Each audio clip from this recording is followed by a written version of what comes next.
তুই যে নায়ক সাকিবের মতো হইতে চাস, তুই যে এতদিন যে কুরআনুল তাফসিরের বয়ান করছস মাঠে ময়দানে, এটি কি মিথ্যা? এটি কিসের জন্য করছস? মানুষকে ধোঁকা দেওয়ানোর জন্য?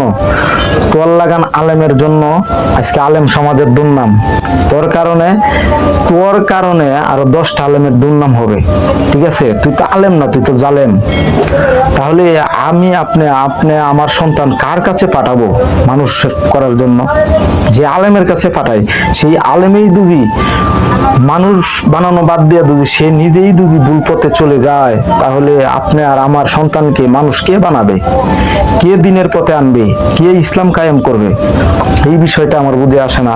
তো এই আলেম নামে জালেম যে সাকিবের মতো। বিসমিল্লাহির রহমানির রহিম। আসসালামু আলাইকুম আমার প্রিয় দর্শক ভাই বোনেরা, আশা করি আপনারা সকলেই ভালো আছেন। আলহামদুলিল্লাহ, আমিও ভালো আছি আল্লাহর অশেষ রহমতে।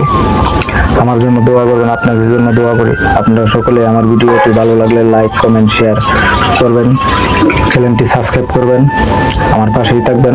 আজকে কথা হলো এক আলেমরে নিয়া, যে আলেমের কাছে আমি ছোট সময় মক্তব পড়তাম, এবং কি আপনি আমার ছেলে মেয়ে যাদের কাছে মানুষ বানানোর জন্য পাঠাই, সেই আলেম নামের এক জালেমের বিষয়।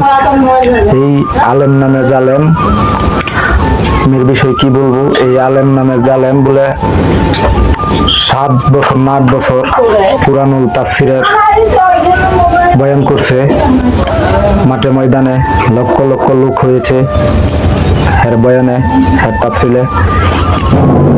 এই পাগলের ঘরের পাগল, জালেমের ঘরের জালেম, যার কাছে আপনি আমার সন্তান পাঠাই পড়ালেখা করে মানুষের মতো মানুষ হওয়ার জন্য, দিন কায়েম করার জন্য, এমনকি ইসলাম প্রচার করার জন্য, যে আলেমের কাছে আপনি আর আমি সন্তান পাঠাই ভাই বোন মানুষ করার জন্য, সেই আলেম নামে জালেম এখন এক মেয়ের জন্য টিকটক ধরছে।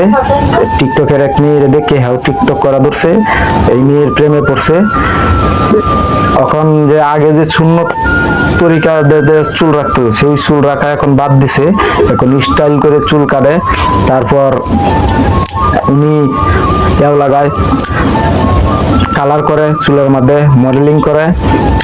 ওনারা এক সাংবাদিকে প্রশ্ন করছে যে আপনি যে চুল এভাবে কাটলেন, আপনি কিসের জন্য? কয় আমি এখন নায়ক হব। কয় নায়ক হবেন কি বুঝে আপনার শখ জাগলো?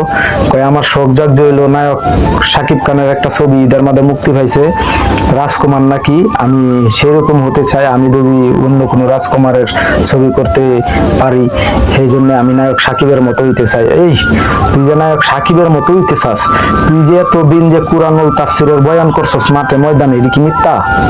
এটি কিসের জন্য করছস? মানুষকে ধোঁকা দেওয়ানোর জন্য?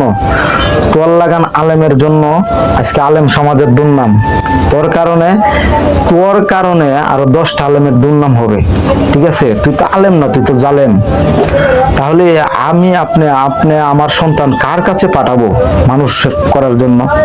যে আলেমের কাছে পাঠাই, সেই আলেমেই যদি মানুষ বানানো বাদ দিয়ে যদি সে নিজেই যদি ভুল পথে চলে যায়, তাহলে আপনি আর আমার সন্তানকে মানুষ কে বানাবে? কে দিনের পথে আনবে? কে ইসলাম কায়েম করবে? এই বিষয়টা আমার বুঝে আসে না। তো এই আলেম নামে জালেম যে সাকিবের মতো হইতে চায়, মানে সাকিবের মতো নায়ক হতে চায়, ওনার শখ যাক যে রাজকুমার নামে ছবির মতো ছবি করব, এই আলেম নামে জালেম রে জুতা দে বাড়িয়েতে ওর পিঠের চামড়া তুল্যালানির দরকার। এই আলেমের নামে জালেম এইটা কি করব, কয়েকদিন সোশ্যাল মিডিয়ার মধ্যে ভাইরাল হইব, ভাইরাল হওয়ার পরে আবার কি করবো, সুফি ভাব ধরবো, মানে হাজি হয়ে যাবো আবার। এই আলেম নামে জালেম ধরে জুতা দিয়ে বাড়িয়ে বাংলাদেশ থেকে খেদা দরকার।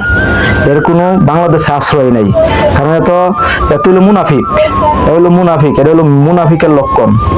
তুই ইসলামের উপরে থাকতে তুই ফুলাফান্ডে মাদ্রাসা পড়াইছস, কুরআনুল তাফসিরের বয়ান করছস, 5-6 বছর ইমামতি করছস, তুই সেই ইমামতি বাদ দিয়া এখন স্টাইল করছস একটা ফ্যান একটা শার্ট উড়িয়া, মানে বাপ যে একটা লইছে আর চুলটারে মডেলিংটা করছে কি রং টং দিয়া, মানে মাইকেলছে একবারে সব যাক যে শেষ বয়স নায়ক অনেক লাগি না, এক মেয়ের প্রেমে পড়িয়া আল্লাহ দিনের পথে যাইতেছ না, আল্লাহ দিন ভুলালতেছ, তাই আর কিছু বলবো না। এই আলেম নামে জালেম যেখানে এটারে পাবেন, এই আলেম নামে জালেমটারে যেখানেই পাবেন এখানেই ওকে জুতা পিটা করবেন, তাহলে এর শরম হবে। তাহলে সাকিবের যে সাকিব অনের যে এও যাক যে সব যাক যে এটা চলে যাবে, এর যেখানেই পাবেন এখানে জুতা দেয়া, খালি আর গালে গুলে মারলেই হবে, ঠিক আছে? তো আলেম নয় তো জালেম। তাই বলি সকলে ভিডিওটি শেয়ার করবেন, লাইক দেবেন, কমেন্ট করুন। পরিশেষে কথা হলো, আপনি আর আমি সন্তান মানুষ করার জন্য আলেমদার কাছে দেই, তাই আলেমদার প্রতি শ্রদ্ধাশীল হবেন। কিন্তু কিছু কিছু আলেম, এই যে আলেম নামে জালেম আছে যে এদিকে খালি জুতা দিয়ে বাড়িয়েবেন, ঠিক আছে? এই যে সাকিবনের চেষ্টা, সাকিবনের ইচ্ছা রাজকুমার ছবি করবো, হ্যাঁ, তাই সকলে ভিডিওটি শেয়ার করে দিবেন, লাইক করে দিবেন, অন্যকে দেখার জন্য সুযোগ করে দিবেন, আশেপাশের মানুষ জানি এই ভিডিওটা পায়। ভালো থাকবেন, সুস্থ থাকবেন। এমডি বিপ্লব খান 147 চ্যানেলটি সাবস্ক্রাইব করবেন। আল্লাহ হাফেজ, আসসালামু আলাইকুম।